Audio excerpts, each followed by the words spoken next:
एक सवाल एक बच्चे ने भेजा और उसने बोला है कि सर ये सवाल आपको शॉर्ट करके बताना है। मैंने उसको पूछा भी कि भाई हमारी टीम हैंडल कर रही थी, दुर्गा जी ने पूछा, हमने पूछा भी कौन किस शिक्षक का सवाल है, तो बच्चों ने बताने से मना कर दिया। बस इतना बोला कि सर ये इंडिया नंबर 1 टीचर का सॉल्यूशन है, आप इस सवाल का सॉल्यूशन किस तरीके से बताएंगे। तो बस ठीक है, आगे बढ़ते हैं। अब आप देखेंगे सवाल क्या है।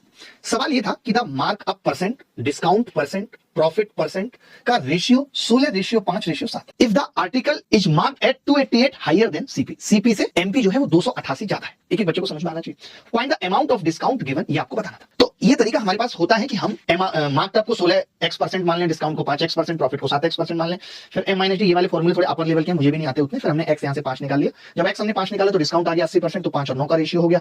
फिर ये वैल्यू आ गई, मुझे भी नहीं पता, मेरी उतनी अच्छी नहीं है गणित, और उत्तर आ गया 162। मेरी भी गणित उतनी अच्छी नहीं है कि मैं ऐसे करता हूं। मैं बस एक चीज जानता हूं और वो आपको सिखाना चाहता हूं कि जैसे देखिए ये सीपी है, ये सीपी है, यहां एसपी होती है और उसके बाद एमपी। ये तो आप सबको ही पता होगा, कोरिया का बच्चा भी जानता है। एमपी मतलब मार्क प्राइस होता है कि हमने किसी वस्तु को कितना मार्क किया है।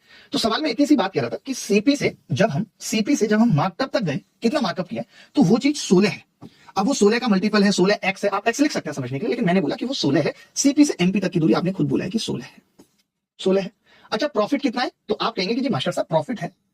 अभी बस मैं लोगों के जुड़ने का वेट कर रहा हूं, इतनी जबरदस्त चीज पढ़ाऊंगा आपको मजा आ जाएगा।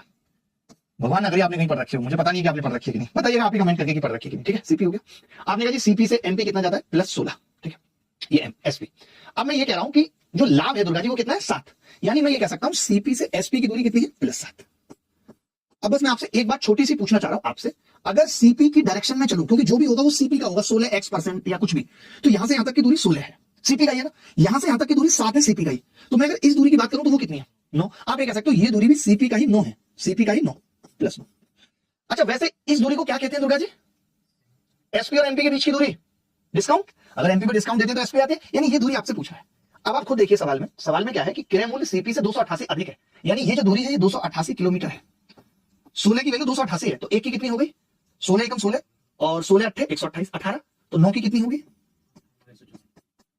18 9 162, 162। यही इस सवाल का उत्तर है। जब कभी ऐसा सवाल आए तो ऐसे ही अप्रोच करना है। आपने एक चीज और देखी कि हमने इस सवाल में इसका भी कोई इस्तेमाल नहीं किया, इस 5 का इस्तेमाल नहीं किया, जरूरत नहीं पड़ी। कुछ और पूछता तो जरूरत पड़ती, हमने कुछ नहीं किया। हमने बस ये कहा कि साहब सीपी से एमपी तक जाएंगे तो वो 16 है, वो 16%, 32%, कुछ भी हो सकता है। हमें तो रेशियो से मतलब था, यानी वो सीपी का 16x% ही मान लो, चलो आप x ही मान लो।